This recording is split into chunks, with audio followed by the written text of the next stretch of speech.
Well, come on along and welcome in Indiana Sports Beat with Jim Coyle up and at it today. Hope you're having a great day. I hope you had a great weekend and ready to get off to a good start on the week. Got Jake at the wheel, keeping things rolling. Jim Coyle sitting in with you as always. Another huge show on tap today. How about Wes Martin? Headed towards the NFL, former IU football. Armaan Franklin will be strapping on for Indiana basketball next year. We get to talk to him as well. So hang in there for another big program. If you weren't listening to us last week, you missed a lot. Trace Jackson Davis, among others, were on this week.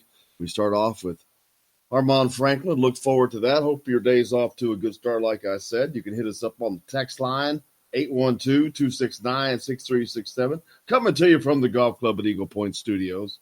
A lot went on over the weekend. You had the Big Ten softball tournament in Bloomington.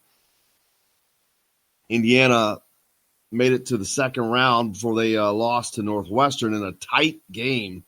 And then Michigan and Minnesota would battle for the championship in a pretty daggone good game.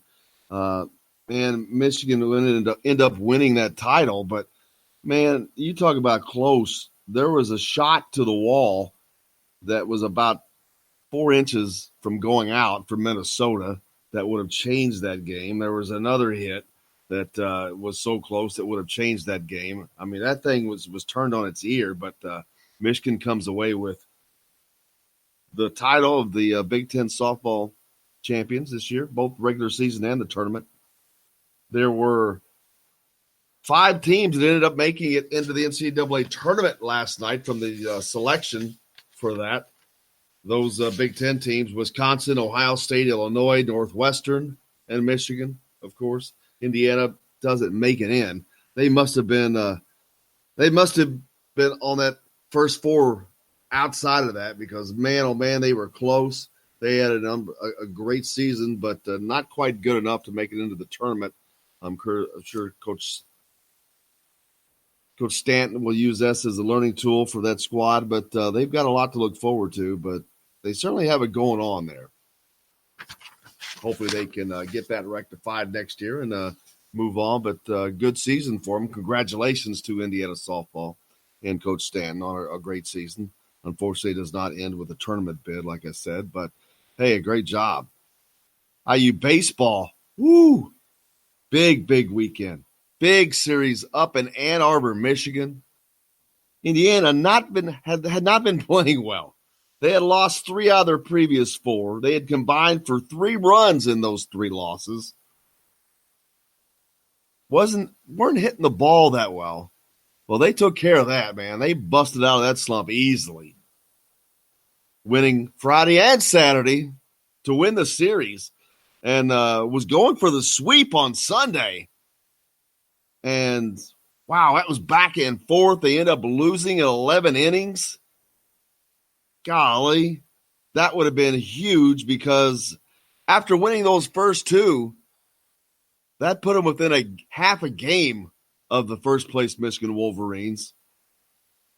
Had they been able to win that 3rd game, they would have left Ann Arbor with a half-game lead.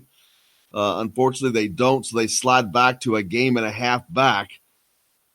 They're going to need some help now as both teams will close out their regular season this coming weekend. Michigan plays Thursday, Friday, Saturday. I'm going to have to double check, but Indiana usually has been playing Friday, Saturday, Sunday. I don't know if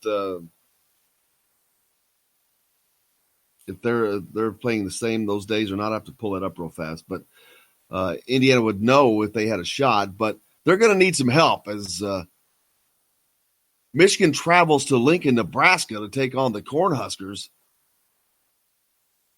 Nebraska has not won a Big Ten series. They've lost their last 3 Big Ten series. But they're coming off a huge series win over Arizona State, which is a pretty good national team, but also, ironically, coached by Tracy Smith, the former skipper of Indiana.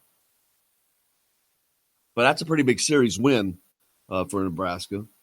But Let's see if they will have to take at least 2 out of 3 from Michigan to give Indiana the help that they need. And Indiana, of course, has to do their part to pick up that game and a half. So we'll see how that turns out. Indiana also at home Tuesday as they return home for the first time in 8 games. They'll host the Louisville Cardinals. That will not affect the conference race, of course, but what it will do is greatly enhance their RPI standing, which I'm certain they got a nice boost by beating Michigan 2 out of 3. They added to their home run, their country U.S. leading home run total. I think that they're sitting at 84 now on the year. I'd have to double check that, but they had 81 going into that series, and I believe they only had 3 home runs in the series, but they all came in the middle game.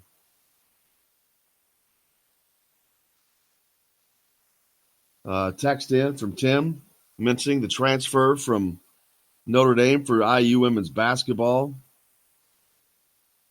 It seems like it was so long ago. I forgot, but maybe it was just Friday. But that's another big hit for Terry Moore in Indiana basketball. A great get. Adding some talent to a talented team. They only lost Kim Royster off of that team. There was another senior, but as far as actually playing a lot, so they got a lot coming back. A lot of talent coming back. Looking forward to seeing how they improve next season. But things all look rosy for IU basketball, women's basketball. On the men's side, of course, Lester Quinones decided to take his talents to Memphis. No surprise at all. The only people that seemed to be surprised were a faction of the IU fan base, which no one expected Quinones to not pick Memphis. It was, like I said, the crystal ball had him at over 90%. Everything that everybody I had spoken with was pointed in that direction, and that's exactly what ended up happening. And you talk about the rich getting richer. Memphis ends up picking up a grad transfer, a guard, kind of in his position, no less. But it's so funny as I watch all of these fans are just it's not all of them, but just I can make it's just a fraction of them, but asking, well, why in the world would he want to go to Memphis? Wouldn't he rather come to IU and get more exposure? This, that. He's not going to get more exposure in Indiana than he is right there because Memphis is right now is the epicenter of college basketball at this moment. All the attention is focused on Memphis and Penny Hardaway and that recruiting class that they're getting. They're getting all kinds of attention. They're not going to go without attention. A, B, it's going to be a monster recruiting class. Gets a lot of attention. But the biggest thing is, everybody, the ones that can't believe it were asking, well, why would he want to go? He wants to play in the NBA, guys. That's his goal. He wants to play in the NBA. And like every other kid on the national scene that has rejected Indiana, they don't view Indiana as a path to the NBA. Why, you might ask? Well, I guess that I have is that in 9 years as the head coach, Archie Miller has placed 0 players in the NBA. 0. You think that doesn't matter? Of course it matters. Absolutely it matters. And then you can say, well, that's going to change after this draft. Yeah, Romeo Langford's going to go in the NBA. But that's not exactly a ringing endorsement. First of all, Romeo Langford came to Indiana by default because Louisville fired Rick Pitino. He was gone to Louisville. There was no doubt. Then he's gone from being a potential top 5 lottery pick to not being a lottery pick. He's dropped over 15 spots. Again, not a ringing endorsement. So the people they're asking why, that's why. That's exactly why. These kids, these elite players, they want to play in the NBA. And they want to go to a place where there's a proven path to get there. Now, Penny Hardaway's only been a coach for a year, so he doesn't have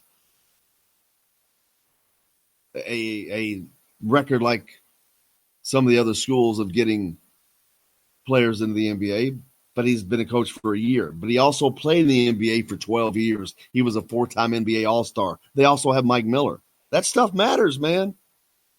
It matters to these kids, these elite kids of today. It absolutely matters. Hit us up on the text line. Let us know what you think about that. But those are truth.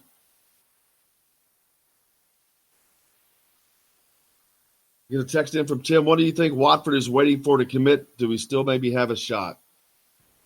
I guess you could never say Indiana doesn't have a shot since he hasn't committed. But, again, my answer to that is no for everything that I just said. He wants to play in the NBA. These kids are not viewing Indiana right now. And it's hard for a lot of fans to take. But it's just the reality. It's the truth. And nothing's going to change that until it's not the truth. There's a reason why not one single elite prospect from outside of the borders of Indiana has chosen Indiana. There is a reason for that. Not one. They've lost every single recruiting battle outside of the borders of Indiana. And they've only won a couple inside. They lost Keon Brooks for the very same reason. You don't have to like it, but it's the truth. Not an opinion. It's not something I'm making up. I can hear that, whatever that is, Jake. But a lot to talk about. Wes Martin's on the program today. Looking forward to hearing from Wes Martin as he is ready to start his NFL career. Armaan Franklin will be suiting up for Indiana on the basketball court next year. He's one of the ones that they were able to get.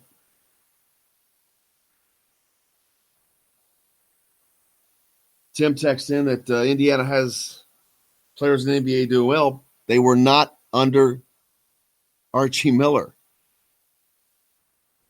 These kids are not looking at a school anymore. They're looking at the program itself as it is now, and that would be the program under Archie Miller. And that is not viewed as a path to the NBA, especially after 9 years as a head coach. He's put 0 players in the NBA. That's a track record. It's a track record of not development.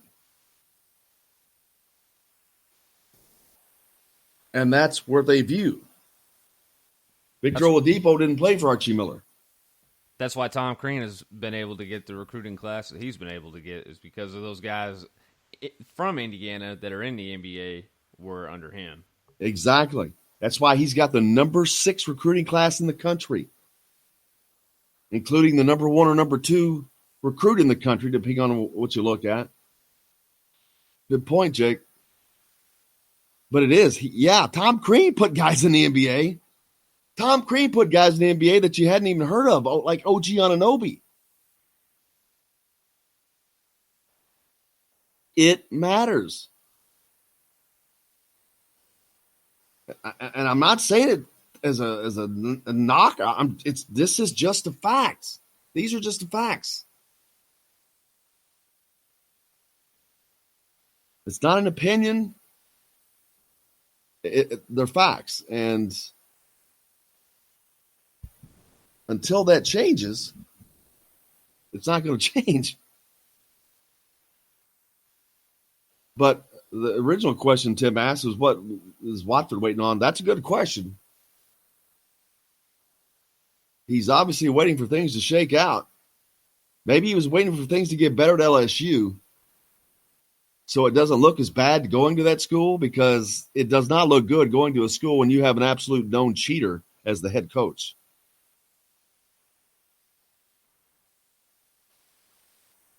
But we'll talk about plenty more of that. We've got a lot more to talk about. We'll continue that conversation. Wes Martin's on the show today. That'll come up in the next hour, along with Armaan Franklin. Looking forward to that. Plenty to get to. Stay tuned. Indiana Sports Beat coming back with plenty more from the Golf Club at Eagle Point Studios right after this.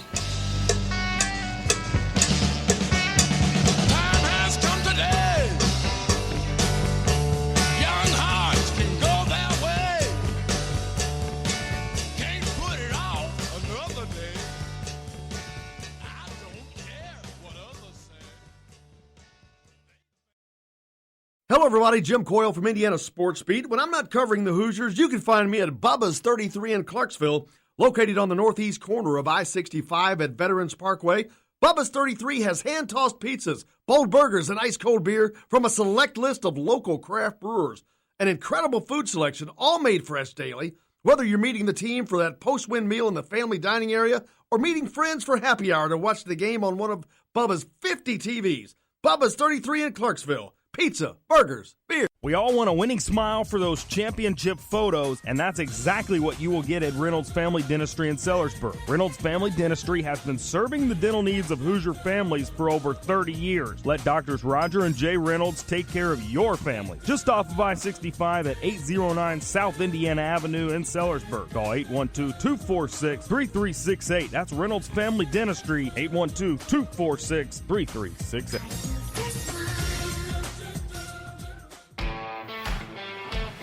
Now that warm weather has arrived, it's time to hit the links, and there's no better place than the Golf Club at Eagle Point in Bloomington.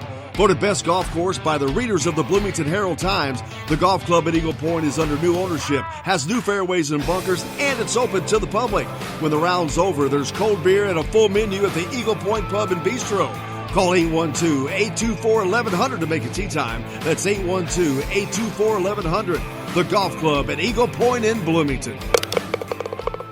This is Jim Coyle with Indiana Sports Beat. And I'm Justin Kalen with Indiana Sports Beat. Justin, what's your favorite show? It's got to be Indiana Sports Beat, but I'm not ever sure where to find it. Well, you can always like and follow us on Facebook. Always follow the show rebroadcast on iTunes, Google Play, iHeartRadio, Spotify. TheDailyHoosier.com is a great place to sign up for it each and every day. Or, of course, on 97.7 The Ref in Evansville. For the best recycling and waste removal service, turn to the area's leader, Sweetland Waste Removal and Recycling, a homegrown company serving southern Indiana since 1995. Sweetland Waste Removal and Recycling serves Floyd, Clark, Harrison, and Washington counties. For excellent service and peace of mind, call Sweetland Waste Removal and Recycling today at 812-944-5642. That's 812-944-5642. Keep life sweet with Sweetland Waste Removal and Recycling. All across the country, people are coming together to speed up what we can learn about health. The All of Us Research Program is calling on 1 million people to join us as we try to change the future of health. For your family, for future generations, for all of us. Visit joinallofus.org and find out how you can become 1 in a million. All right, crew, let's get her dug. Honey, you want to give me a hand? I'm planting that tree, remember? No matter how large or small your digging project may be, no matter how urban or rural, you must always call 811 before any digging project. 811 is our national one-call number, alerting your local utility companies to come out and mark any lines they have near your dig site. You must call 811 at least 2 to 3 business days before any digging project, so you can avoid hitting our essential buried utilities. This includes natural gas and petroleum pipelines, electric, communication cables, and water and sewer lines. So before you do this or this, make sure you do this. For digging projects big or small, make the call to 811. Brought to you by Common Ground Alliance.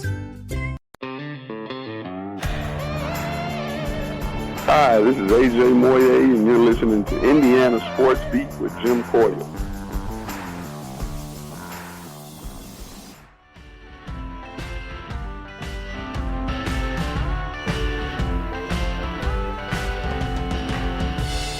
Welcome back to Indiana Sports Beat, coming to you from the Golf Club at Eagle Point Studios.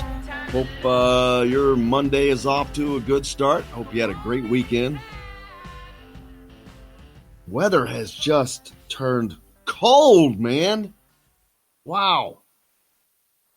The Big Ten softball tournament that was in Bloomington over the weekend, last Thursday, Friday, Saturday. Not only did they fight the cold, but the rain. Several rain delays. Even the championship game on Saturday made it up through about the fifth inning, and the rains came, and they had to tarp the circle for a bit, but they were able to get that game in. Of course, I mentioned that Michigan won that title. That game could have gone either way. But Michigan will represent Indiana as the automatic bid. Of course, there ended up being 5 teams from the Big Ten making into the NCAA tournament. Indiana was not one of them, unfortunately. Good season by Coach Stanton's squad. Team 46, as she calls it.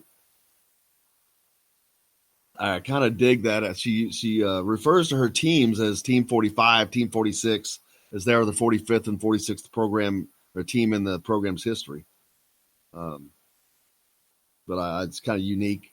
One other thing she referred to, talking about Indiana players wearing the script, of course, referring to the Indiana logo with the script written out, Indiana written out.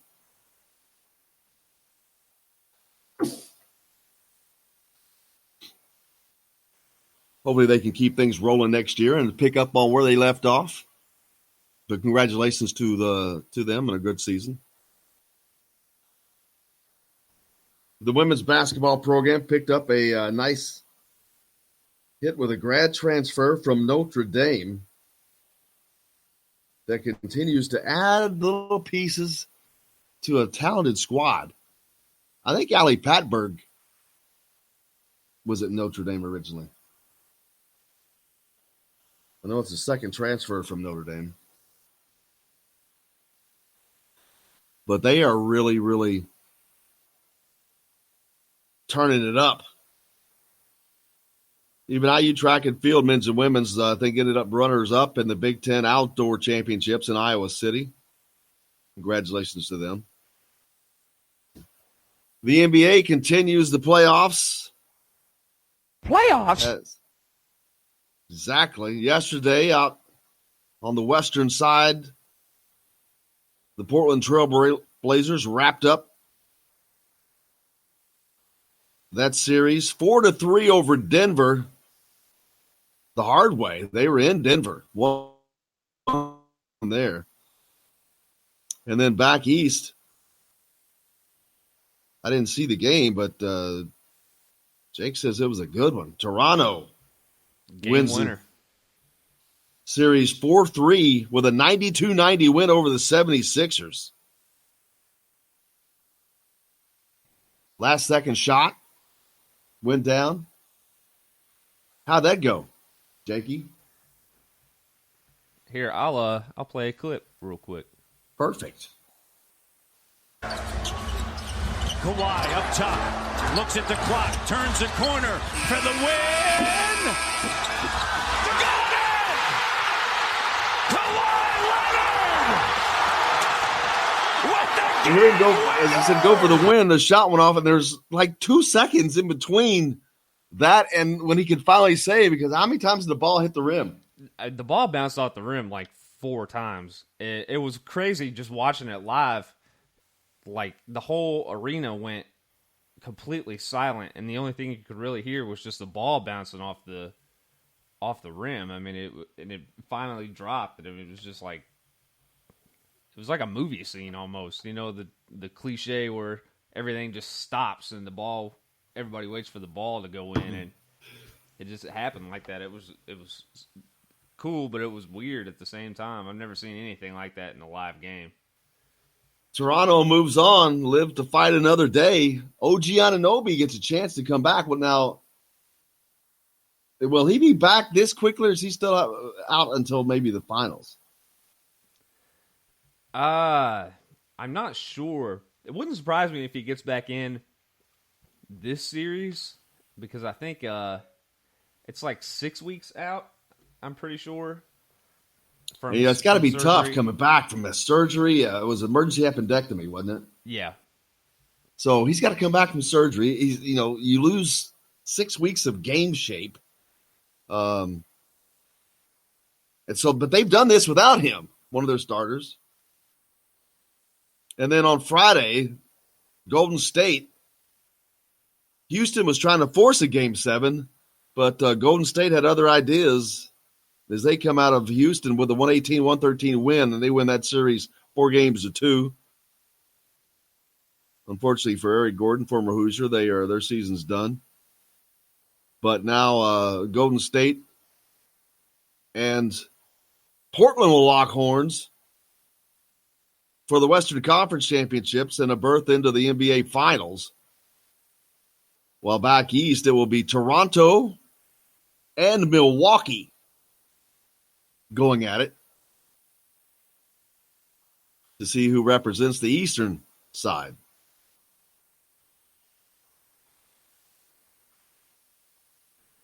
Both of those series should be tough basketball. I'm excited for both of those. I think people are kind of underlooking Portland a little bit in that series. I mean, just because it's the Warriors, but they got a tough group.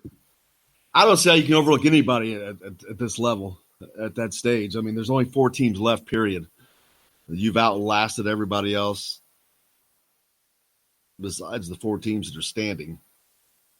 And those series were all pretty close, except for Golden State and Houston, which it's not that it wasn't close. It just that Game 6 just went the other way, or it would have been in a Game 7.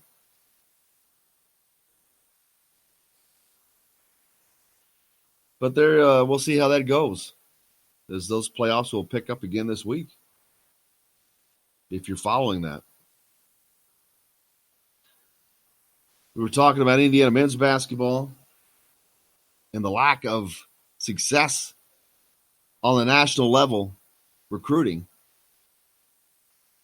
A lot of Indiana fans have a problem understanding and coming to grips with the fact that Indiana is not viewed as a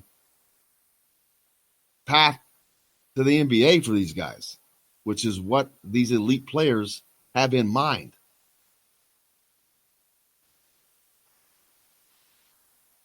Because I kept seeing comments after Lester Quinones became the latest national recruit to spurn Indiana. Some of them just can't understand why he'd want to go. So, well, he'll just go sit on the bench or this or that. Well, even if he does, it doesn't matter. He sees it as a path to get to the next level, which is what he wants to go to. They do not see Indiana in that light. There's just no way other to get around it. And there's a reason for that. Because Indiana under Archie Miller and Archie Miller himself has not shown to develop players by putting them in the NBA, because he's never done that. He hasn't put a player in the NBA in 9 years. Now, 7 of those years were spent at Dayton. But that doesn't really matter because players come from all over. Case in point, the number 2 expected pick in this year's NBA draft, John Morant, is from Murray State. Not exactly a bastion of NBA talent. But it doesn't matter. Elite talent's elite talent. Tom Crean currently has the number 6 recruiting class in the country at Georgia, where they have stunk it up. But it doesn't matter. He's recruited well, and he has placed plenty of players in the NBA. Victor Oladipo came to Indiana not as a 5-star superstar. Victor Oladipo left Indiana as the number 2 pick in the NBA draft. Cody Zeller, yeah, he was probably going no matter where he went. But he still became an NBA player at Indiana under Tom Crean. But then you see players like OG Anunoby, who I remember when Crean found him at an AAU event, he wasn't even listed on the book that they give the coaches when they go to these events. He had to ask who that kid was and get the information about it. Thomas Bryant's in the NBA, but under different coach, and that's what they look at.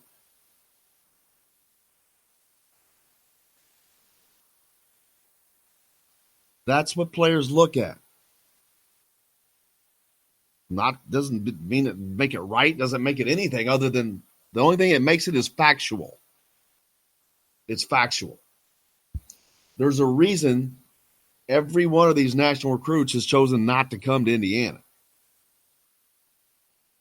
And until that changes, that's going to be the case. Now, Romeo Langford will give Archie Miller technically someone in the NBA, but that's a technicality.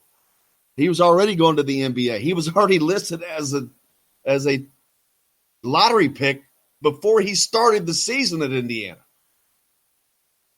But the key thing there is, after that season, he didn't improve his draft status. It dropped substantially. He's still a first-round, expected to be a first-round draft pick, but he's gone from a lottery pick to not. If you think they don't pay attention to that, well, you're not being honest with yourself. They do. They also want to go to a program that's, and I'm talking about these national recruits, kids that are out there not from Indiana. They don't care about being a part of rebuilding Indiana when it comes down to it. They're looking out for themselves. They want to go someplace where they can play, they can be on a winner now. Well, they haven't seen that from Indiana in the last 2 seasons. And it's not opinion, that's just fact. Because Indiana's gone barely over 500 for the last 2 years. Until that changes, that's going to be the mindset of these kids. Until they have a reason to view it differently, they're not going to view it differently. The only thing I can't understand is why that portion of the fan base has such trouble understanding that. Tim checks in that Archie offered the Stewart kid over the weekend.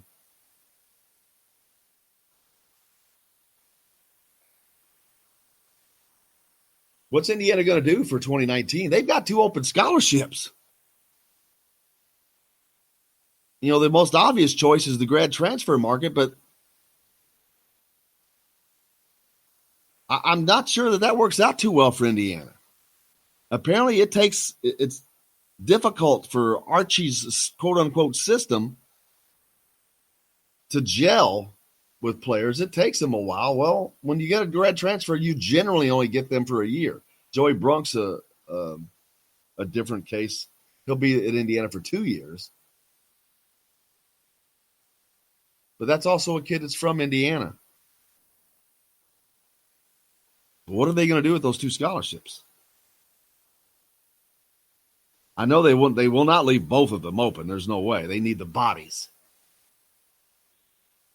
And there's no reason to leave them open with the grad transfer availability because you're not losing anything because they're only going to be used for a year in that regard. So you're not losing anything.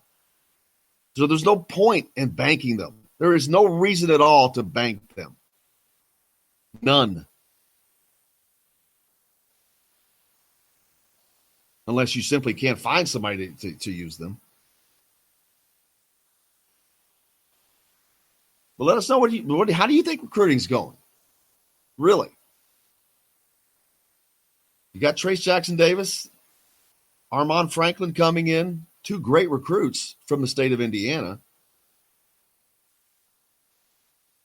They can't do it by themselves, though. Armaan's on the show today. Looking forward to talking to him. Also, Wes Martin. He'll be along as well. Stay tuned. We got a lot more coming up here on Indiana Sports Beat. Right on the backside of this, we'll be back with more from the Golf Club at Eagle Point Studios.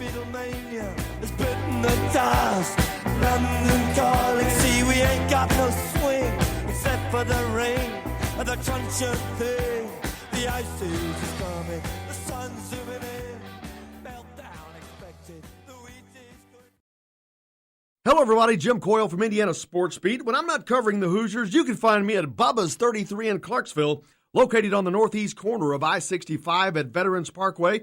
Bubba's 33 has hand-tossed pizzas, bold burgers, and ice-cold beer from a select list of local craft brewers. An incredible food selection, all made fresh daily. Whether you're meeting the team for that post-win meal in the family dining area or meeting friends for happy hour to watch the game on one of Bubba's 50 TVs. Bubba's 33 in Clarksville. Pizza, burgers, beer. We all want a winning smile for those championship photos, and that's exactly what you will get at Reynolds Family Dentistry in Sellersburg. Reynolds Family Dentistry has been serving the dental needs of Hoosier families for over 30 years. Let Doctors Roger and Jay Reynolds take care of your family. Just off of I-65 at 809 South Indiana Avenue in Sellersburg. Call 812-246-3368. That's Reynolds Family Dentistry, 812-246-3368.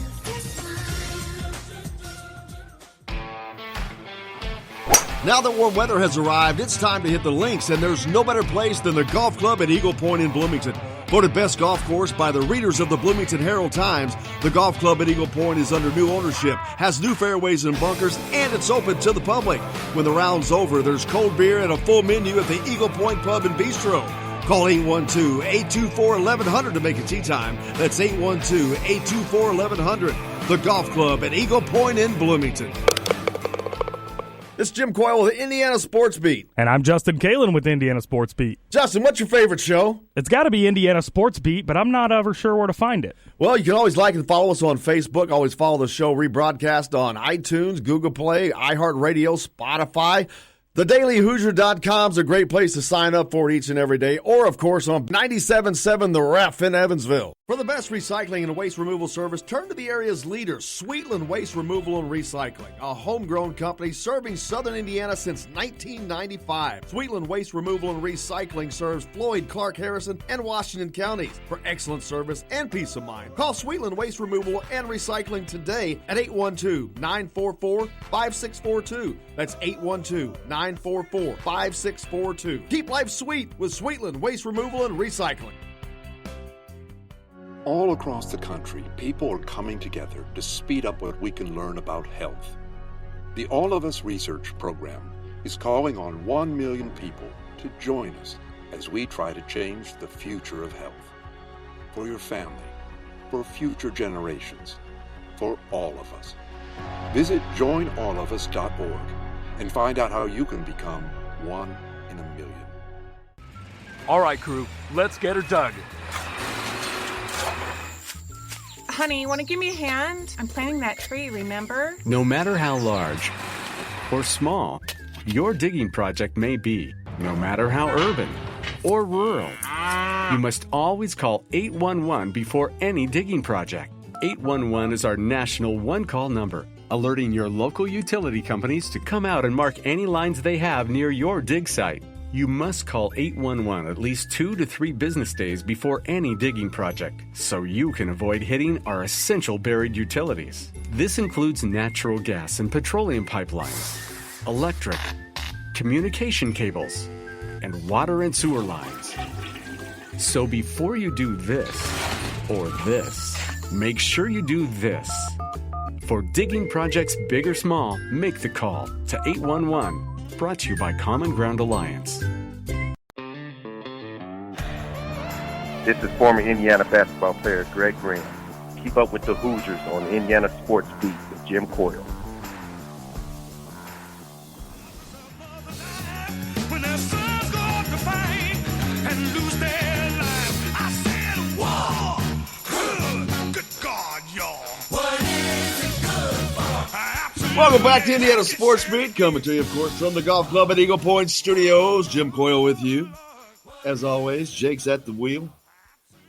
Keeping the car on the track. Speaking of track, there was a NASCAR race over the weekend. Not if anybody cares. I don't even know who won that.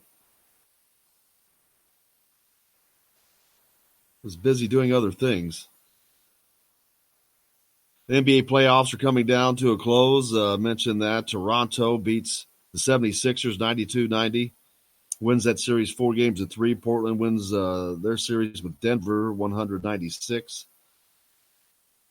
Portland will take on Golden State, who beat Houston in Houston Friday night, 118-113. And then Toronto will take on Milwaukee, who awaits them. IU track and field, men and women, runners-up in the Big Ten Outdoor Track Championships in Iowa City.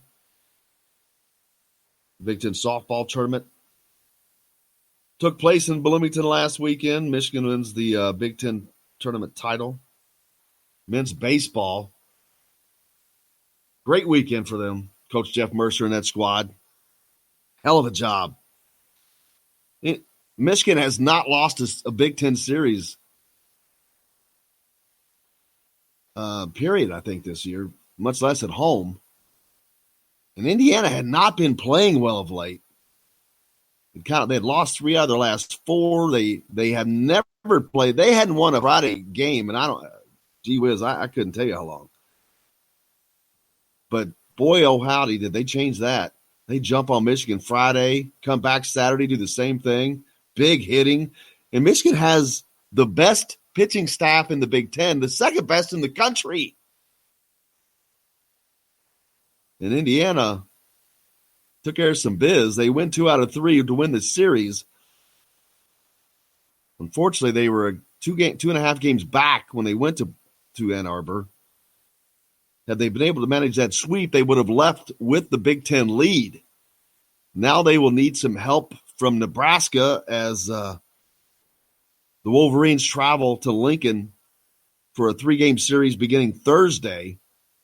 Indiana will close out their regular season with Rutgers at home. So Indiana needs to win, and they need a little help from Nebraska. It's still very possible that they can come out of there with a Big Ten title. That's before the Big Ten tournament starts, which is in Omaha, Nebraska. Of course, before that, Indiana has a home game tomorrow night at the Bart, hosting the top 5 Louisville Cardinals. It won't affect their Big Ten outcome, but it will certainly give them an RPI boost if they can get that win. And the ironic thing is, they played Kentucky a week ago, which Louisville destroyed Kentucky. Indiana's had problems matching up with Kentucky over the last couple of years, but they had not had that problem with Louisville, who has been stronger. Indiana's managed to get wins over them, so hopefully that trend continues, as that would be perfect for Indiana to come off that series win over Michigan.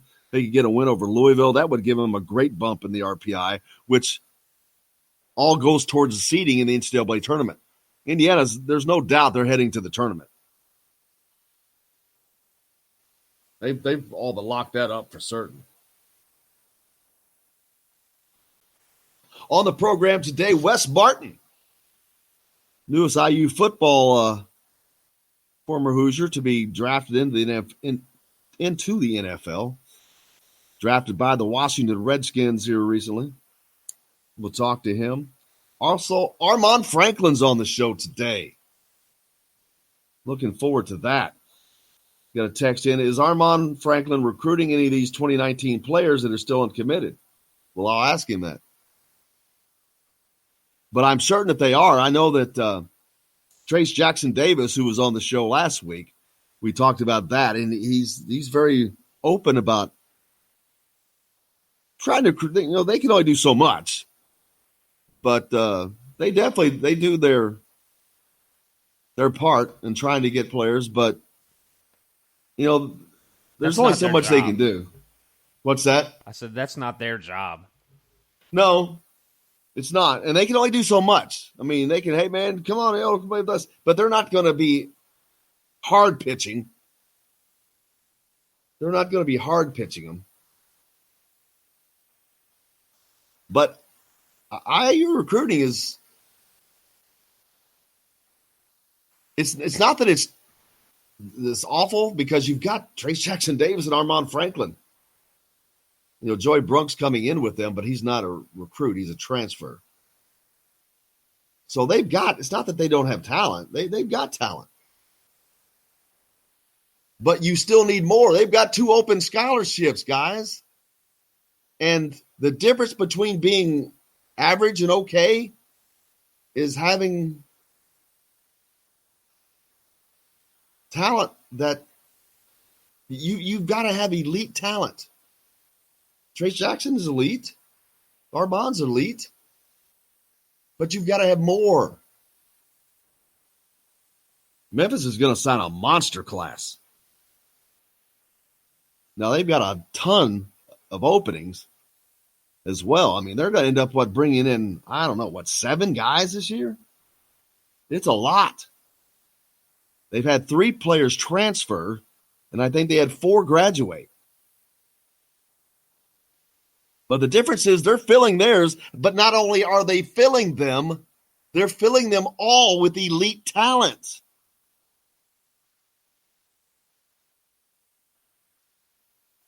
Not only that, Penny Hardaway was smart enough to go out and get a grad transfer, who has experience.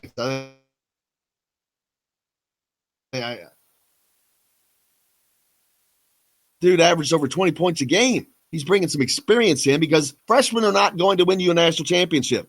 We've talked about that. These one-and-dones do not lead to national championships. Hasn't worked out that way. Especially at the guard spot, you've got to have experience. Case in point, look at Virginia. Look at Villanova.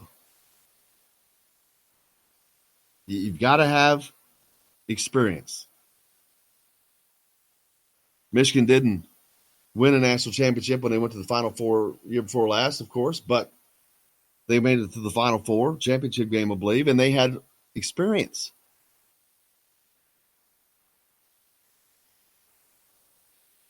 So the one-and-dones are nice and the elite talent's nice, but you've got to have a blend. You have to have a blend of players that are developing in the system. Guys like Rob Fennessy, who's going to be a 3-4 year player for Indiana, no doubt, and a good one at that. His senior year, man, he should be just on top of his game. But you need others around him and elite talent blended in with that. Can they get there? Certainly. I'm not saying they can't.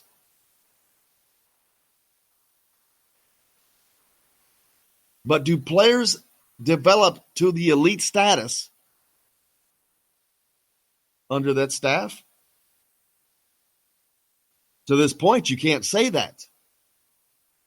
Because, as I pointed out, in 9 years as a head coach, not one time has Archie Miller had a player drafted into the NBA.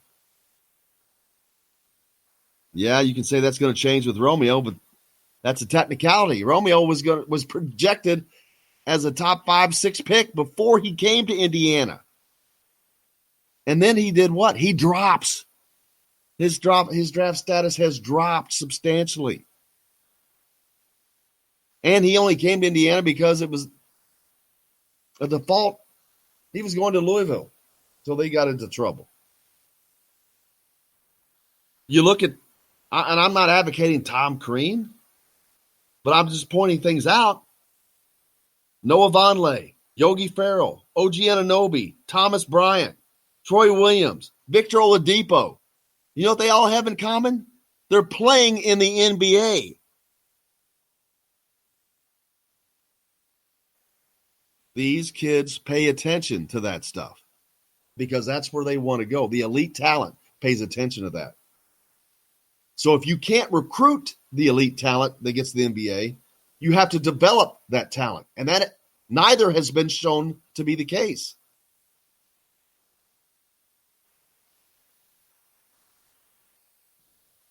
Hopefully that changes. But as of right now, that is the fact of the matter. Indiana's got 2 holes as far as 2 open scholarships that they can fill.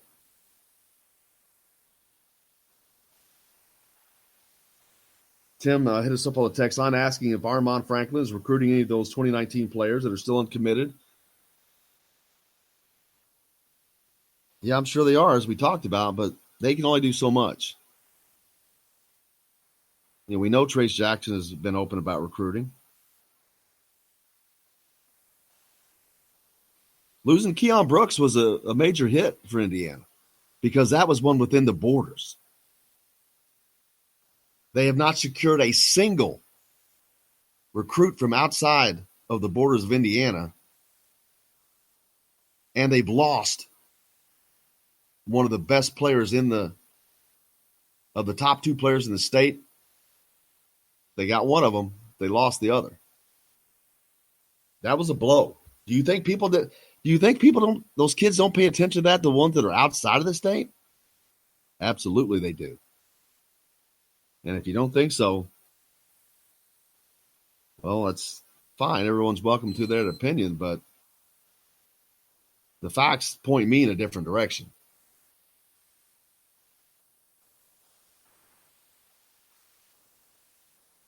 Is Indiana basketball at a crossroads? If you read the fan boards, no, everything is all fine. But it kind of reminds me of that Kevin Bacon character on Animal House, the traffic cop, when a tornado basically is going on around him, a tornado of people, and he's screaming, everything is just fine. Everything is just fine. As pandemonium races around him. I'm not sure everything is just fine.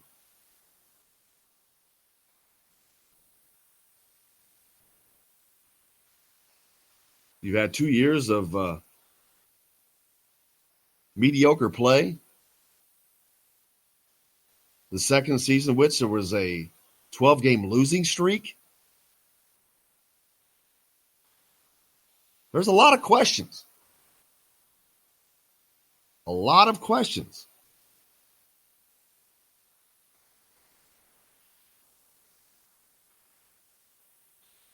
We'll have to wait for those answers to see how that turns out. Armaan Franklin's on the show today, as is Wes Martin. Looking forward to talking to both of those guys. Hope everybody had a happy Mother's Day, by the way. Happy belated Mother's Day to all the mothers out there. One of the hardest jobs in the world. There should be 2 Mother's Days a year. They should get 2. They should get 2 days. Actually, every day should be Mother's Day, but salute to all the moms. Thank you so much. Speaking of great moms, Armaan Franklin.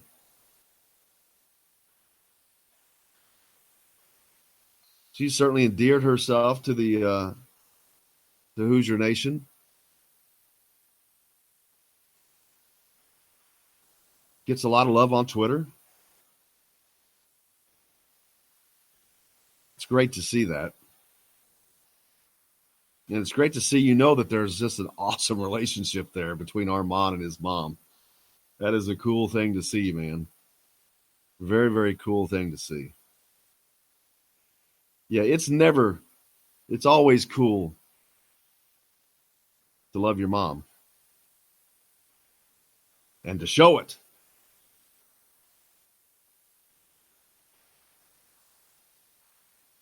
Lester Quinones was the latest national recruit to spurn Indiana. Of course, he was never expected to pick Indiana. I know a lot of people got their hopes up when Indiana was listed as their final 2, but I think that was probably in respect to Archie making that effort that he made, a big push to get him. But I think part of it was also a way for him to cut the bigger schools out and not have to talk about it LSU and the situation that's going on there. Trendon Watford, still undecided. Tim texted earlier, what's he waiting on? That's a good question. I really don't know the answer to that. I mean, he is really waiting to see how things shake out. You know, if the reports are true that he'd really like to go to LSU, I bet he's waiting to see how that shakes out, because there is no way in hell an NCAA investigation is not in the offing for them. Hey, we're late to hit a break. We got to get to it. We've got a lot more coming up on the program. Armaan Franklin and Wes Martin both on the show in the next hour. Stay tuned. We're coming back with more from the Golf Club at Eagle Point Studios.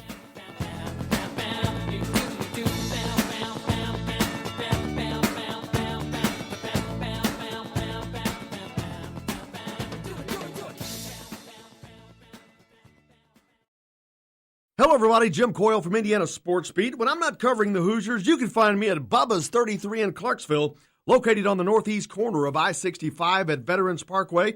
Bubba's 33 has hand-tossed pizzas, bold burgers, and ice-cold beer from a select list of local craft brewers. An incredible food selection, all made fresh daily. Whether you're meeting the team for that post-win meal in the family dining area or meeting friends for happy hour to watch the game on one of Bubba's 50 TVs. Bubba's 33 in Clarksville. Pizza, burgers, beer. We all want a winning smile for those championship photos, and that's exactly what you will get at Reynolds Family Dentistry in Sellersburg. Reynolds Family Dentistry has been serving the dental needs of Hoosier families for over 30 years. Let Doctors Roger and Jay Reynolds take care of your family. Just off of I-65 at 809 South Indiana Avenue in Sellersburg. Call 812-246-3368. That's Reynolds Family Dentistry, 812-246-3368.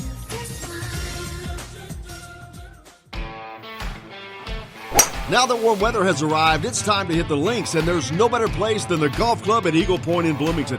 Voted best golf course by the readers of the Bloomington Herald-Times, the Golf Club at Eagle Point is under new ownership, has new fairways and bunkers, and it's open to the public. When the round's over, there's cold beer and a full menu at the Eagle Point Pub and Bistro. Call 812-824-1100 to make a tee time. That's 812-824-1100. The Golf Club at Eagle Point in Bloomington.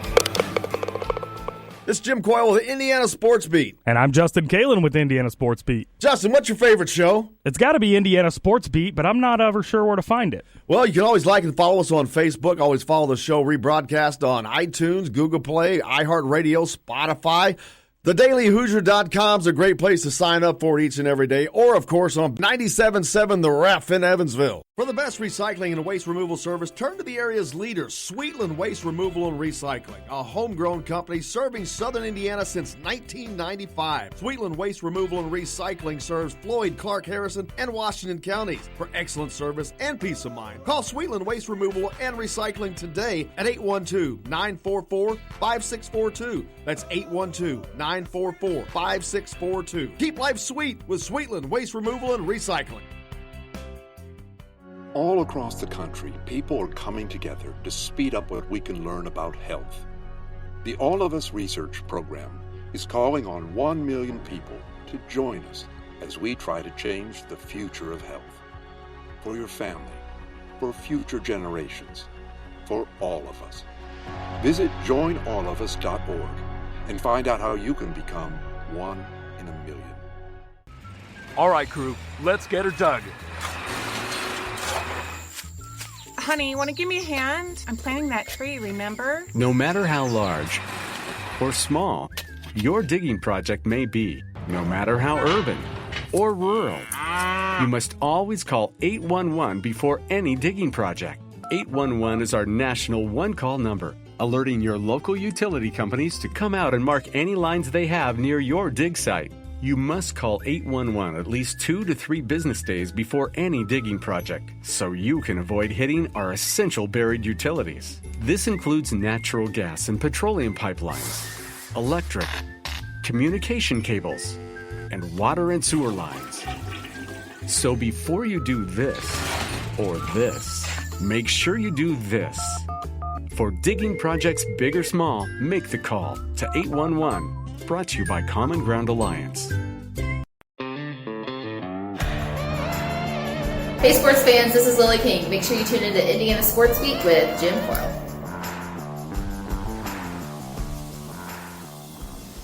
This hour is brought to you by Sweetland Waste and Removal Service, a homegrown company serving southern Indiana since 1995.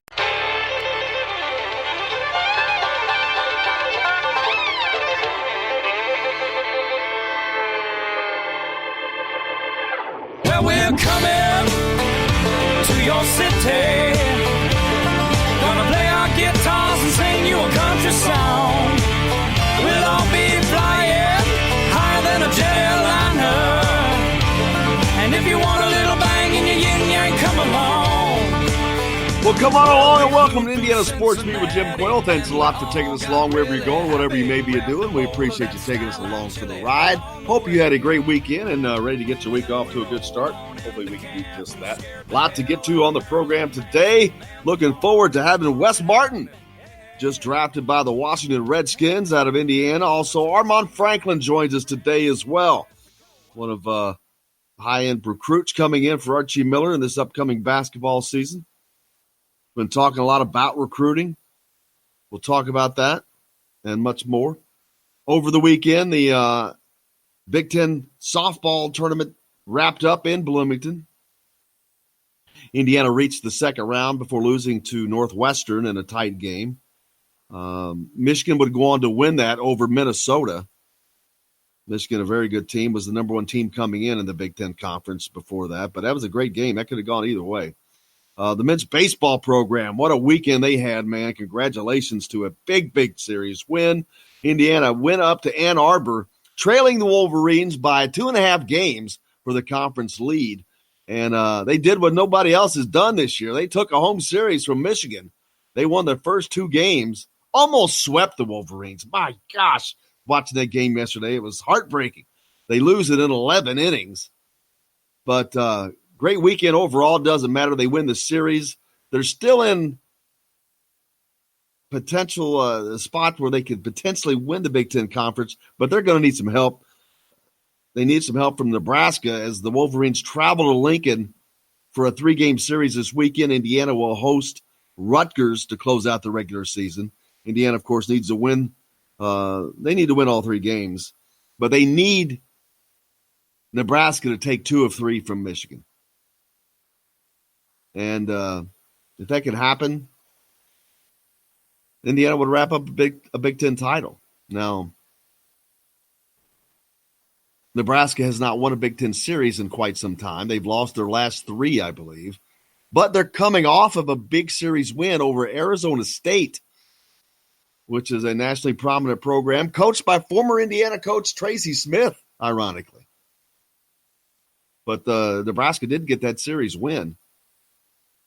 Now, before this weekend series, Indiana will host a top 5 Louisville squad on tomorrow night at the BART.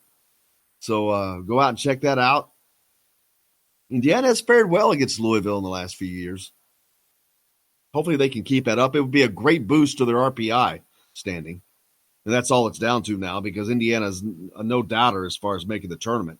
It would be the 6th time in 7 years that they have made the NCAA tournament. No other team in the Big Ten has a run like that. As a matter of fact, the conference has not had a run like that in quite some time. So congratulations to Jeff Mercer, Coach Jeff Mercer, and that program. They're rolling, man. They're doing some good things. The NBA wrapping up their playoffs. They're getting closer to the finals as Portland beats Denver 196 to win that series 4-3. They'll take on Golden State, who on Friday knocked off Houston 118-113. They won that series 4-2, so they'll tangle in the Western Conference Finals to see who makes the NBA Finals. Back east, Toronto knocks off the 76ers 92-90 to win that series 4-3. They'll take on the Milwaukee Bucks to see who goes to the finals, if you follow that. So, recruiting has been a big topic of discussion. Basketball recruiting for Indiana as Lester Quinones became the latest national recruit to spurn Indiana. Of course, and no one expected him to go to pick Indiana. I think there was a large portion of the IU fan base that was hoping that, but he was all things pointed to him going towards Memphis all along. And Memphis is going to sign a monster class. They're going to bring in 7 guys. All they're tough. They're bringing in a grad transfer that averaged over 20 points a game on top of that. Tim texted in that I think with Lester Quinones was why Oh, the thing with him, he said, is why accept a last-minute visit with Archie Miller if you're going to Memphis anyway? Seems like a waste of time for that visit. Absolutely. And some kids just aren't like that. I mean, he knew he was going to Memphis. He absolutely knew he was going to Memphis. There was nothing was going to change that,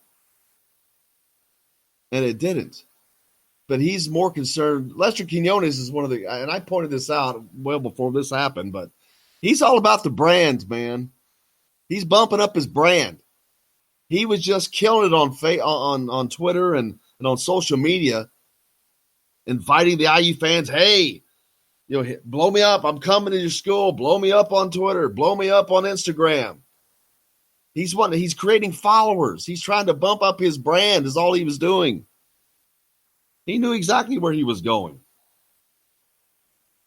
Inviting people out he was personally inviting everybody out to his announcement. Hey, everybody's invited. Come on out. Because he wanted that Romeo effect. Romeo didn't do that. That was natural. That was organic. You're not going to get that in New York or wherever else. That happens in Indiana. That was an organic event when Romeo made his announcement. But Indiana ends up on the short end of the stick again, and a lot of fans they can't understand why that every single national elite recruit has turned Indiana down. Well, it's because they want to play in the NBA. And Indiana, at this moment, under Archie Miller, is not seen as a pathway to the NBA. Why? Well, because in 9 years as a head coach, Archie Miller has never had a player drafted in the NBA. Not one. 9 years. 7 of those were at Dayton.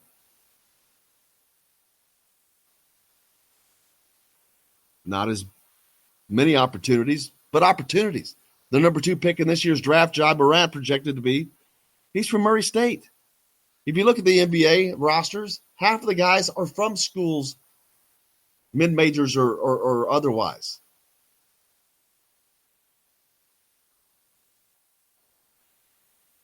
But what that track record says is 2 things. You're not recruiting elite players that are headed to the NBA. Or B, you're not developing talent to get to that level. Because it hasn't happened in almost a decade. It matters. These kids pay attention. It matters. Why do you think Keon Brooks chose Kentucky over Louisville? He wants to play in the NBA. Now, of course, Trace Jackson Davis wants to play in the NBA, and you can use that as an example. Well, he's an Indiana kid, and he thinks he can make a difference. And he wants to make a difference. And he's proud to pull that jersey on. Same with Armaan Franklin, who's on the show today. Armaan wants to play in the NBA. He's proud to put that Indiana jersey on. And that's great. You want that. You absolutely need that. But you need more. You need Keon Brookses as well. But you also need these kids that you're recruiting that's outside that are elite talent. You need some elite talent blended in with developed talent. Tom Crean currently has the number 6 recruiting class in the country at Georgia. At Georgia. But do you know why? He's got cachet. Because the players can look and see his track record of getting players to the NBA. That's what they care about. They don't care what his win-loss record with Indiana was. They couldn't care less. But they see Noah Vonleh. They see Yogi Ferrell. They see OG Anunoby. They see Thomas Bryant. They see Troy Williams. They see Victor Oladipo playing in the league. And those are all players recruited and coached by Tom Crean. You see Jordan Hulls? He's the MVP in Europe. Jordan will be on the show tomorrow, by the way. Man, we're killing it. Will Sheehy having a great overseas career. Christian Watford, James Blackman, there's more. They look at this stuff, man. It matters. It matters. On the program today, Armaan Franklin, one of the top recruits Indiana has coming in. Looking forward to talking to Armaan. Wes Martin just got drafted by the Washington Redskins as well. So we'll talk to Wes as well. Lots more to get to here on Indiana Sports Beat. We're coming to you from the Golf Club at Eagle Point Studios. Stay tuned. We're back with Wes Martin right after this. So give me just what I need. Another reason to bleed. One by one hidden up my sleeve. One by one hidden up my sleeve. Hey, don't let it go to waste. I love it, but I hate the taste. Hello, everybody. Jim Coyle from Indiana Sports Beat. When I'm not covering the Hoosiers, you can find me at Bubba's 33 in Clarksville, located on the northeast corner of I-65 at Veterans Parkway. Bubba's 33 has hand-tossed pizzas, bold burgers, and ice-cold beer from a select list of local craft brewers. An incredible food selection, all made fresh daily. Whether you're meeting the team for that post-win meal in the family dining area or meeting friends for happy hour to watch the game on one of Bubba's 50 TVs. Bubba's 33 in Clarksville. Pizza, burgers, beer. We all want a winning smile for those championship photos, and that's exactly what you will get at Reynolds Family Dentistry in Sellersburg. Reynolds Family Dentistry has been serving the dental needs of Hoosier families for over 30 years. Let Doctors Roger and Jay Reynolds take care of your family. Just off of I-65 at 809 South Indiana Avenue in Sellersburg. Call 812-246-3368. That's Reynolds Family Dentistry, 812-246-3368.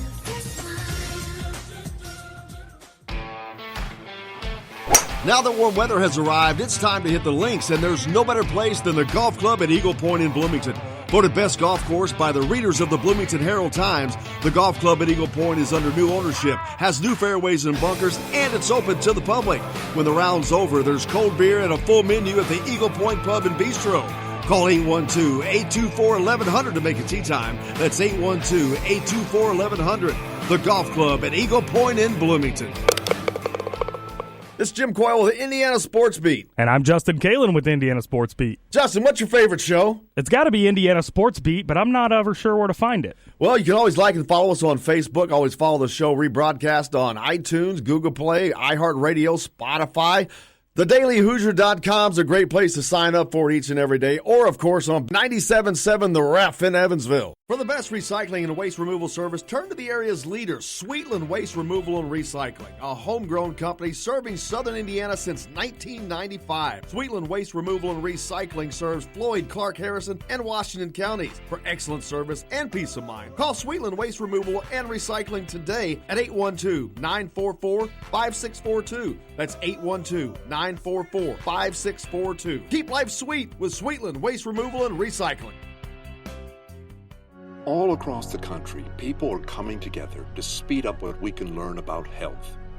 The All of Us Research Program is calling on 1 million people to join us as we try to change the future of health. For your family, for future generations, for all of us. Visit joinallofus.org and find out how you can become one in a million. All right, crew, let's get her done. Honey, want to give me a hand? I'm planting that tree, remember? No matter how large or small your digging project may be, no matter how urban or rural, you must always call 811 before any digging project. 811 is our national one-call number, alerting your local utility companies to come out and mark any lines they have near your dig site. You must call 811 at least 2 to 3 business days before any digging project, so you can avoid hitting our essential buried utilities. This includes natural gas and petroleum pipelines, electric, communication cables, and water and sewer lines. So before you do this or this, make sure you do this. For digging projects big or small, make the call to 811. Brought to you by Common Ground Alliance. Hi, this is AJ Moye, and you're listening to Indiana Sports Beat with Jim Coyle. Today's guest is brought to you by Reynolds Family Dentistry of Sellersburg. You need $1 million smile for those championship photos, and that's exactly what you'll get with Reynolds Family Dentistry.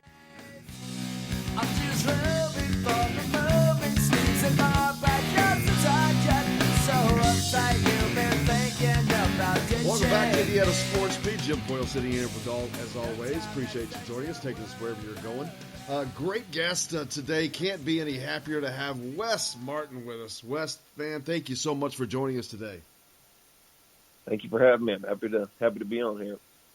Of course, I know you can't be any more excited. Getting drafted in the NFL is probably a dream that any kid can ever have, but very few get to realize that, man. What was it like hearing your name on draft day?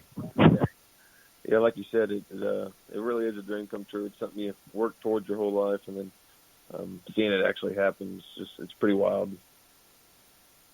And how long does it take for that to really sink in that, man, I'm going to be going to the NFL? Yeah, it doesn't really hit you until you get to the team that drafts you. So it didn't really hit me until I got over here to the facility. A former IU great football player now joining the Washington Redskins after recently being drafted in the most recent NFL draft. And man, and you talk about that's a team that has such a great history in the NFL. And not only that, but they have a great history among linemen, of course. The Hogs back in the day with the Redskins, Joe Theismann, all that. I mean, that's a lot of history right there in that franchise. Yeah, absolutely. I mean, it's the roots are deep here in the football world and especially the O-line world, and just this area of the country in itself is there's just so much rich history here. It's a great place to be. And there's a lot of talk about drafts, and the NBA draft is coming up, of course, and you've got baseball, but there's no other sport like football. I think that, and not that everybody works hard, of course, and you have to work hard to get to wherever you get to, but football is like no other sport, it seems like, in the amount of work that has to go in and personal sacrifices that are made. It's a battle that is just now beginning for you, but I know it's a challenge that you're looking forward to. Yeah, absolutely. I mean, like you said, it's extremely tough. I mean, this is the best league of football in the world, and it's extremely challenging to play at this level and to stay at this level. Talking with former Hoosier football great Wes Martin, now a member of the Washington Redskins. And Wes, what's it like? And I know you haven't really got to do a lot probably just yet because it's all so new. But when you're you're lining up in practice against guys that you grew up watching play, and then later on, when the opportunity comes to actually play against people that you've just looked at as either heroes or just as names that you never imagined, dreamed of playing across from. Yes, well, we had rookie minicamp this weekend, so that was against a bunch of guys that I've been going against in college or that I've seen, playing college ball over the years. So I won't see those, and I won't start working out with those veteran guys until this upcoming week, and then throughout summer, and then into training camp. So I haven't come out there yet. We just said rookie minicamp, but I'll be in that scenario real soon. And, of course, college football is a demanding sport, as we all know. But when you move up to the professional level, everything is elevated. What's the first thing that just going through the rookie mini camp there, the quick introduction into the league, what can you see as far as the differences already? Yeah, the biggest thing is just the amount of details that's put into everything.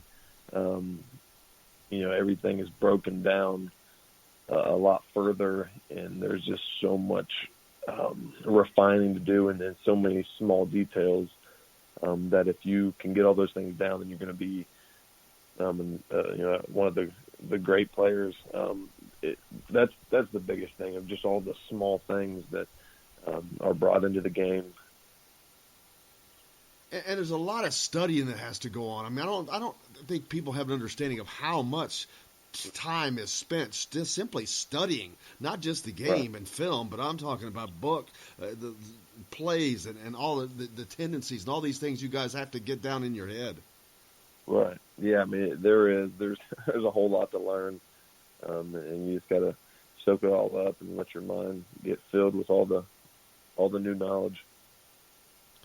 And of course, we talked earlier about the dream of reaching the NFL, but for a lot of people, it remains just a dream.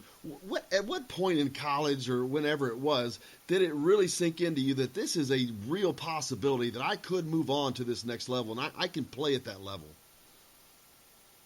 Yeah, I started to believe that I was capable of playing at this level probably my redshirt freshman and redshirt sophomore year. You know, I was playing against a lot of guys that were going on to play in the league, and so I was able to compare myself to those guys. And I started to believe that I was definitely going to be able to put myself in a position to come play in the NFL. And while a lot of people may not think that the successes was quite there, not as much as you'd like to have had, of course, or anybody would like to have had when at IU, that they're a new regime there. And Tom Allen's doing an unbelievable job of recruiting, by the way. We'll talk about that. But it doesn't matter who you play for. You can reach the NFL no matter what, as long as you're putting in the effort. And obviously you're a perfect example of that. But how helpful has it been playing at a Power 5 school like Indiana? Sorry, did you say how helpful is it? Yeah. Yeah, no, it definitely helps playing in a conference like the Big Ten East, going against the best competition debatably in the country every week, going against top defenses. So that definitely helps. It helps when you're putting tape out there for NFL scouts and coaches to watch. So it definitely helps. And like I mentioned, the last couple of seasons were 5 and 7 seasons, but you can tell that something seems to be building, and Tom Allen has really been killing it on the recruiting trail. But how proud are you to know if this happens, if he's able to succeed there, that you were a part of the foundation and the basis of that program under Coach Allen?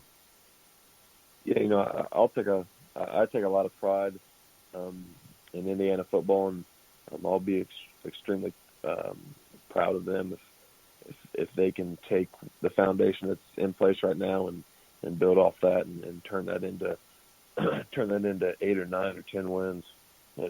I'll be ecstatic for them, and I'll be rooting them on every step of the way. And they've been close the last couple of years, and it seems like with the talent that is coming in right now, wow, they've got some great guys at quarterback and whatnot.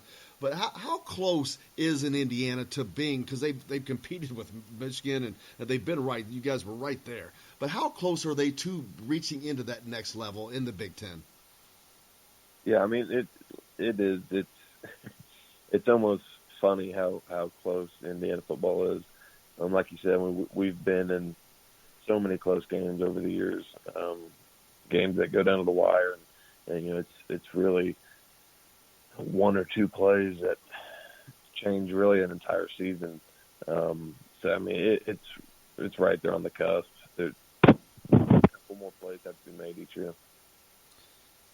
And talking about that, as we have seen that play out the last couple of years, the guys have fought and struggled there. But how does playing on a team that didn't go 10-0 or didn't go 12-0, does it help you to give you more fight to be able to reach down and overcome things more often because you're used to having to battle so hard? Yeah, I mean, there's a chip on my shoulder. There's been one since I was in high school, and I got overlooked by a lot of places in that recruiting trail. And then, going through college, prepping for this level, I've always had to fight and work extremely hard for what I wanted to accomplish. And looking back over your career to reaching to this point, what do you think was there a turning point or something that really took you in the direction that really changed things for you and got you pointed in a direction that allowed you to reach this level? I can't tag it down to one thing. It's just a long process of a lot of really consistent work that gets put in, and then just over time that builds on itself. And the next thing you know, you're putting yourself in a position to be able to reach this level. And now that you are a member of the Washington Redskins in the NFL, what does it mean to you personally to have reached that level, to have achieved a status that, like I said, it's a dream of a lot of people, but it's achieved by very few? What does it mean to you personally to have reached this level? It means a lot, a whole bunch. You keep saying dream, and that's really what it is. And it's something I've been dreaming about my whole life. I've always been reaching towards. So to finally get here is huge. And now, like we mentioned earlier, the work's just now beginning. Now I gotta learn this new system and get used to things and get ready to roll. And for people who don't really get to follow or in tune as much, what's the hardest part of being a professional athlete, both from the work side on the field and then off the field? The pressure. There's a lot of pressure that comes with being a pro athlete. Yeah, I mean there is, but you can block, especially the off the field stuff. You can block that out. You just have to teach yourself to ignore a lot of stuff, honestly. Then on the field, you really just got to focus on just doing the best you physically can and giving every ounce of effort that you have in your body. And at the end of the day, if you can look back and do those things, then the rest of it will take care of itself. Talking with Wes Martin, former IU great football player, now a member of the Washington Redskins. Wes, what are you looking forward to mainly about your upcoming endeavor, about becoming a member of the Washington Redskins?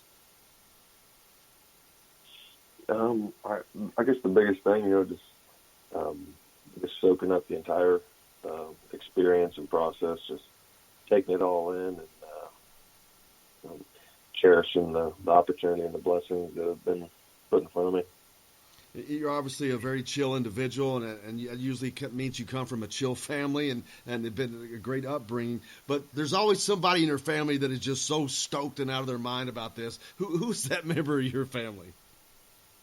Yeah, that probably has to be my mom. She's definitely she's the outgoing one of the family, no doubt. Well, it couldn't come at a better time. Of course, yesterday was Mother's Day, so happy Mother's Day to her. And I guess that couldn't be any better of a Mother's Day present than giving that to her this year. Absolutely, yeah. She definitely liked her Mother's Day present this year of her son making the NFL. Yeah, very few people get that. What is the biggest thing that you can think of now as you look back on that you got from playing at Indiana, or just playing in college in general, not specifically Indiana, but what was the thing that you're going to miss the most? Really just the team setting in the locker room, the camaraderie that's built up in the college atmosphere. Especially the guys you come in with, you spend a whole lot of time with those guys. So that's definitely the biggest thing I'll miss. Wes Martin, I cannot thank you enough for joining us today, man. I really, really appreciate it, and I can't wait to follow you. I'm going to become a somewhat fan of the Redskins now. We wish you guys the best of luck in the upcoming season. How's it looking, by the way? Yeah, things are looking good. Like I said, I've just been through rookie minicamp. I'll start workouts with the rest of the team here soon. But I mean, things are looking good. The rookie minicamp was great. A lot of really strong athletes out there flying around and playing ball. And then when we talked about that, you've gone through that, and you have to play against the veterans later on. But what's that going to be like, though, when you really are looking across the line at these guys that you've possibly idolized? Yeah, I mean, you can't really look at it like that. You just got to, go through your techniques and play ball like you know to play ball. And, whoever happens to be across from you, that's just, in my situation, that's just who you got to block. So that's really how you got to look at it. Making it a job, man. Well, we cannot thank you enough, Wes, for joining us, and again, wish you the best of luck in your upcoming inaugural rookie season in the NFL. Thank you very much. I appreciate you having me on. Absolutely. Wes Martin, former IU great, now member of the Washington Redskins. We're so grateful to have you. We'll be back with more here on Indiana Sports Beat, coming to you from the Golf Club at Eagle Point Studios right after this. Well, tell me,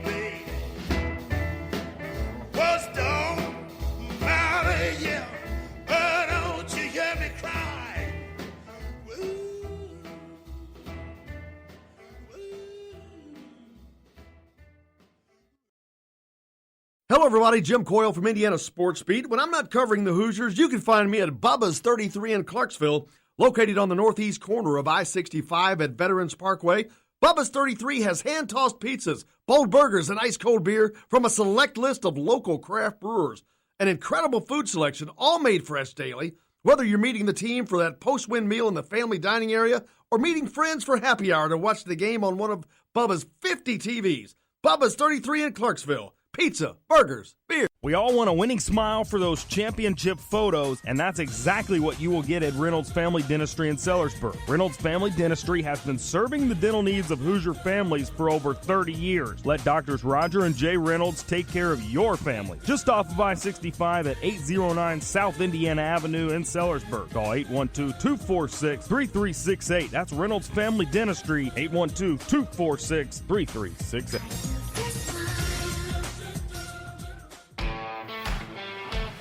Now that warm weather has arrived, it's time to hit the links, and there's no better place than the golf club at Eagle Point in Bloomington.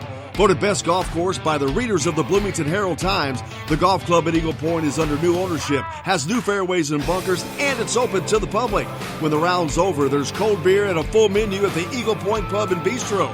Call 812-824-1100 to make a tee time. That's 812-824-1100. The golf club at Eagle Point in Bloomington. This is Jim Coyle with the Indiana Sports Beat. And I'm Justin Kalen with Indiana Sports Beat. Justin, what's your favorite show? It's got to be Indiana Sports Beat, but I'm not ever sure where to find it. Well, you can always like and follow us on Facebook. Always follow the show rebroadcast on iTunes, Google Play, iHeartRadio, Spotify. TheDailyHoosier.com is a great place to sign up for it each and every day. Or, of course, on 97.7 The Ref in Evansville. For the best recycling and waste removal service, turn to the area's leader, Sweetland Waste Removal and Recycling, a homegrown company serving southern Indiana since 1995. Sweetland Waste Removal and Recycling serves Floyd, Clark, Harrison, and Washington counties. For excellent service and peace of mind, call Sweetland Waste Removal and Recycling today at 812-944-5642. That's 812-944-5642. Keep life sweet with Sweetland Waste Removal and Recycling. All across the country, people are coming together to speed up what we can learn about health. The All of Us research program is calling on 1 million people to join us as we try to change the future of health. For your family, for future generations, for all of us. Visit joinallofus.org and find out how you can become one in a million. All right, crew, let's get her dug. Honey, want to give me a hand? I'm planting that tree, remember? No matter how large or small your digging project may be, no matter how urban or rural, you must always call 811 before any digging project. 811 is our national one-call number, alerting your local utility companies to come out and mark any lines they have near your dig site. You must call 811 at least 2 to 3 business days before any digging project, so you can avoid hitting our essential buried utilities. This includes natural gas and petroleum pipelines, electric, communication cables, and water and sewer lines. So before you do this or this, make sure you do this. For digging projects big or small, make the call to 811. Brought to you by Common Ground Alliance. This is former Indiana basketball player Greg Graham. Keep up with the Hoosiers on Indiana Sports Beat with Jim Coyle.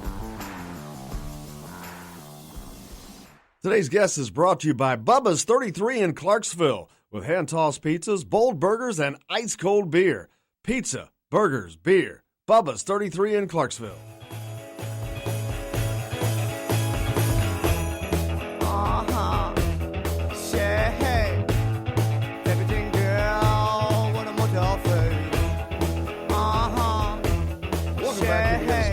Jim Coyle with you as always, coming to you, of course, from the golf club at Eagle Point Studios. And now, very, very special guest. Very grateful to have Armaan Franklin, one of Indiana's signees, coming in for next year. Armaan, thank you very much for joining us today, man. Oh, no problem. No problem. Thank you for having me. A big weekend up in your part of the country, Indianapolis there. The EYBL was in town. Did you get a chance to go out and catch some basketball this weekend? Yeah, I watched a lot of games. I watched the 2020 Indy Heat team play, and then I got a chance to watch LeBron's son and Imani Bates play against each other. So it was a good weekend for basketball here. You see anybody that you like to help recruit to Indiana to be a teammate? It was a lot of kids that I like to be able to get to recruit and see play for Indiana there. So, speaking of recruiting, that we're recruiting them already. Speaking of the recruiting, when you go back and think about it, every kid probably loves to be in that position, but it's a lot harder than people think to deal with the overall recruiting process. There's probably some strenuous times where it gets you a little tiresome, I would imagine. Oh yeah, you're taking recruiting trips, and then coaches calling your phone all day and texting you all day, just checking up, trying to build relationships. It can get stressful sometimes, but you just gotta know what you want in the school and not let it stress you out. And talking about those relationships, that's got to be one of the toughest parts is when you're coming down to make that decision, and you do that. There's probably guys or coaching staffs that you probably built a pretty good relationship with, but you're going to have to tell them no. How hard is that on you?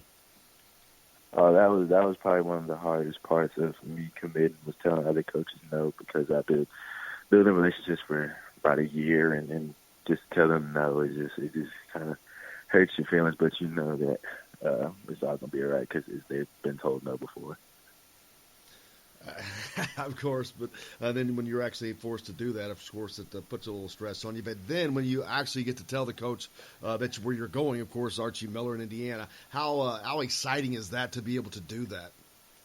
It was really fun. It was like a weight lifted off your back. Like, you're done with the whole recruiting process, and you can finally, be at peace with your decision and just be comfortable with your decision. So it just takes like a weight off your back.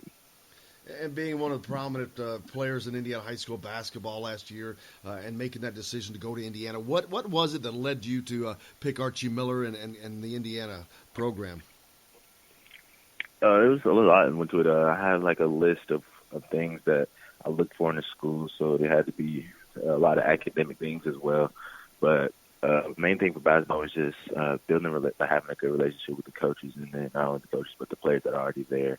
I had a great relationship with some of them, and then the big thing for me was just being comfortable where I was. I felt most comfortable at IU just because I knew it was not too far from home, and then I could go home whenever I want. But that doesn't necessarily mean I'm going home whenever. So that was a big thing too for me, and to be able to see me play and just be able to be comfortable where I am. That was a huge thing.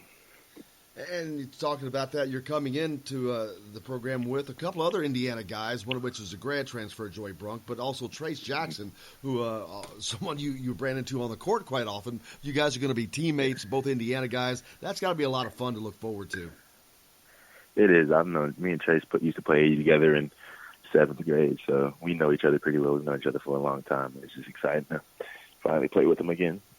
What's it like playing with someone like that, and how much more comfortable does it make you coming into a program when you're coming in with someone like Trace, who you have been friends with and played with so much growing up? It's a real good feeling knowing that you still have chemistry with somebody you used to play with. So I think it just makes it easier for us to gel on the court. And then coming into Indiana, what are you looking to bring as far as your talents and what you can do for that program and that team? What do you think that you're going to be able to do for them? Hopefully, I will make a big impact with the shooting because I know we struggled a little bit in that aspect last year. And then another thing, I just want to be able to be another lockdown defender. I take pride in defense, so I'm hoping I bring that to the table. And then just being a great teammate, no matter what's going on.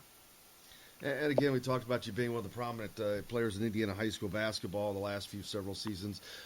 How important is it to you to be a part of a program like Indiana, who's got a storied past, the flagship university of the state of Indiana, which is the premier state, basically in the United States for basketball. And now you get to be a part of a long and rich history of guys that are from Indiana playing for that program and the program itself.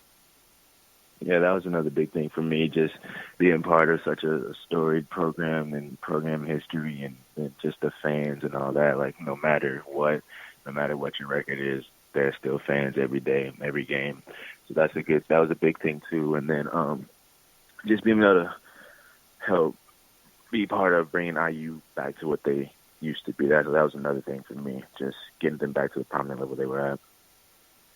And you've obviously played a lot of big games in high school, big time opponents and things like that. But now you get to move up to the college level, play in the Big Ten, one of the premier leagues in the country, and you're going to get to be playing against the Michigans and Ohio States and Michigan States, Tom Izzo, people like that, as well as outside of the conference, whether it's a Duke or a North Carolina or big time teams like that. That's got to be a very exciting thing to be looking forward to as well. Yeah, I'm looking forward to it. I love competition. I love going against the best and proving myself to other people that I can play with anybody. So that's just another thing I'm looking forward to and I'm excited about. What's something that people don't know about Armaan Franklin off the basketball court? Maybe whether it's an interest or just a funny story about Armaan. I'm a pretty laid-back, chill guy. I don't do too much. I don't know. I like being at home. I like spending a lot of time with family. But I'm still like a normal teenager, so I like to go out and have fun with friends sometimes. And so I'm just basically like a normal kid, basically. And speaking of family, we greatly appreciate your wonderful mother, India, who helped us get this set up. But yesterday was Mother's Day, so that had to be a special day. I think you were out there at the EYBL with your mom, right? Yeah, we went to the EYBL games and then came home and I had her whole Mother's Day presents laid out on the table when she walked in. So that's pretty cool. And you can tell she's been the IU fan base has really taken to her. She's taken on a life of her own almost. Yeah. Yeah, she's a celebrity out there. Does that actually take some pressure off of you in some way? It does.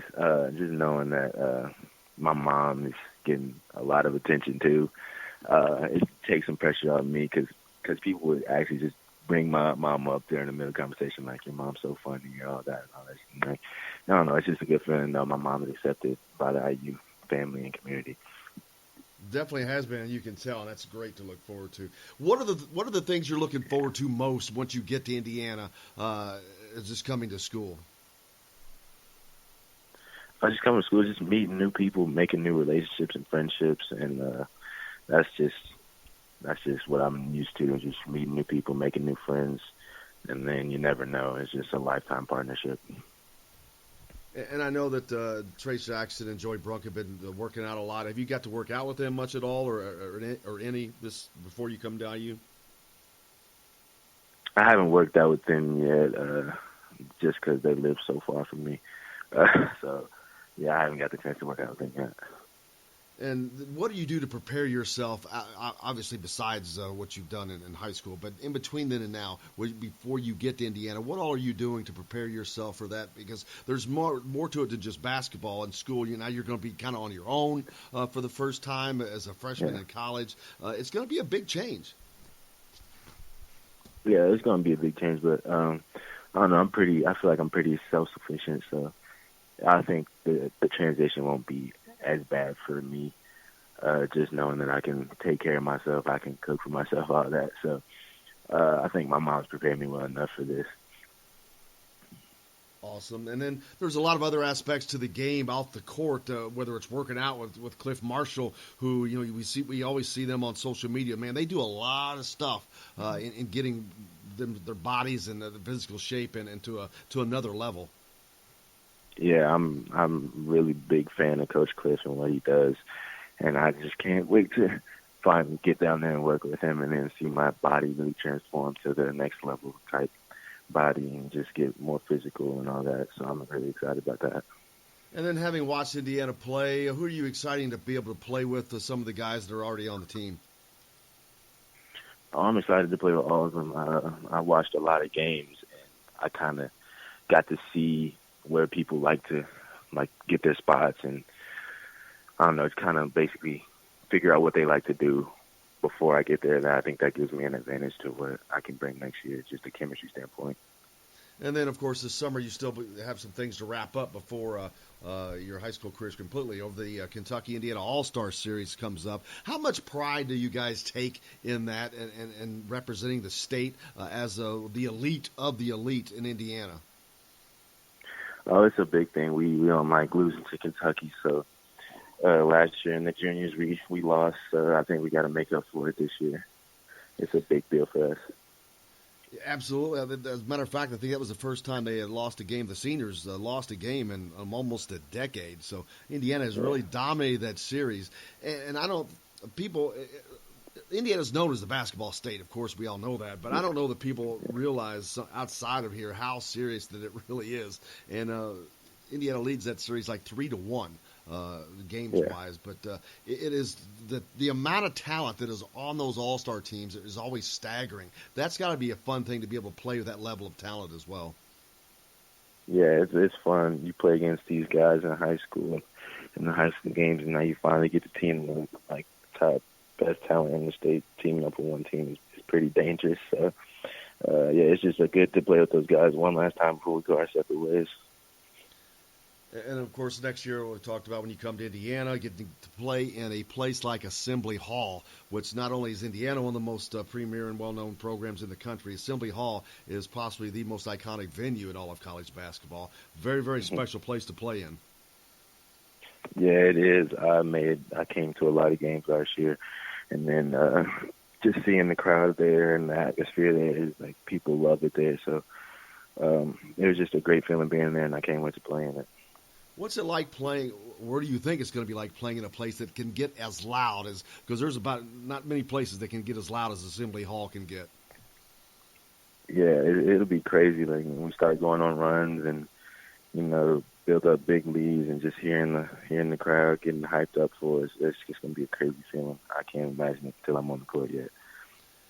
And have you thought about, I'm sure a lot of kids, and you get older and you don't want to act like you did it, but we all did the 3-2-1 thing in the driveway and whatnot. But have you really thought about what it's going to be like to pull that Indiana jersey on for real and walk out onto that Assembly Hall floor? I thought about it a little bit, but I don't think it'll reach like the real thing until I actually do it. So, like I said, I'm just excited for it. I can't wait for it.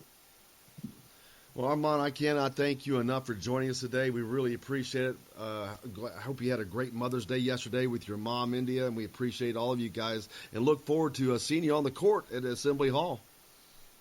Yes, sir. Thank you. I appreciate you having me. We're grateful to have Armaan Franklin on with us. And again, thank you to his mom, India, for helping us make that happen. And a special happy Mother's Day to all of them again as well. But great having Armaan on as well Wes Martin on today as well. Great show. To remind you, coming up tomorrow, we're not done. Jordan Hulls is on the program tomorrow, recently named MVP from over in Europe. Looking forward to talking to Jordan again. He's been on the show before, so we look forward to having him back.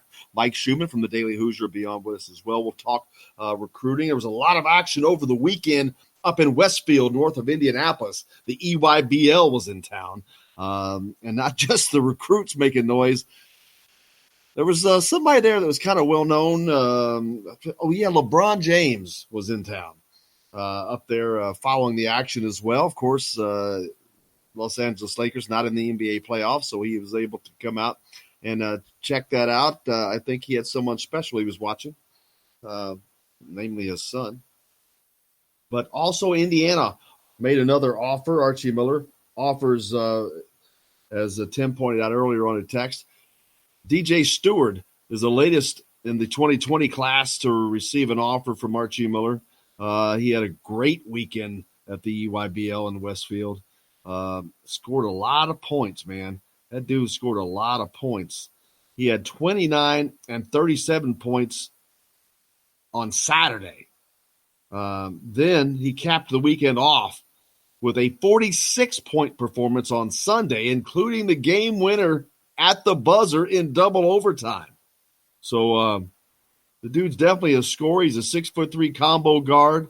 He's got a number of high major offers already, including Illinois. He's from the Chicago area, I might add.